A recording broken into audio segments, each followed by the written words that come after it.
ધોરાજીની ભારત વિકાસ પરિષદ નામની સેવાકીય સંસ્થા હંમેશા માટે સેવાના કાર્યોમાં અગ્રેસર રહેતી હોય છે। ત્યારે હાલ શહેરમાં ઠેર ઠેર વૃક્ષ વાવવાની કામગીરી ચાલી રહી છે।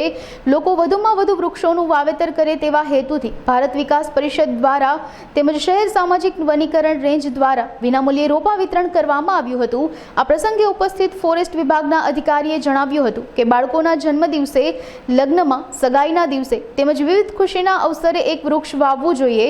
આ કાર્યક્રમમાં ભારત વિકાસ પરિષદના હોદ્દેદારો સહિત સામાજિક વનીકરણ વિભાગના અધિકારીઓ, કર્મચારીઓ ઉપસ્થિત રહ્યા હતા। વિનુભાઈ વગાસિયા, ભારત વિકાસ પરિષદ સંગઠન મંત્રીની જવાબદારી, ધોરાજી।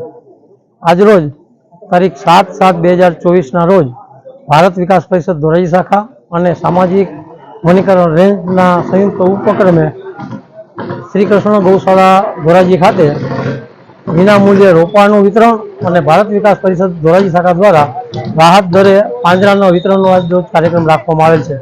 આ કાર્યક્રમ થકી શહેરમાં ખૂબ જ વધુ પ્રમાણમાં વૃક્ષોનો ઉછેર થશે અને એકદમ ટ્રી ગાર્ડ રાખીને એને સલામતીપૂર્વક ઉછેર થશે અને એક ધોરાજીને જે લીલુંછમ અને હરિયાળું બનાવવા માટેનો એક ભારત વિકાસ પરિષદ અને સામાજિક વનીકરણ રેન્જ દ્વારા એક ઉમદા પ્રયાસ કરવામાં આવ્યો છે।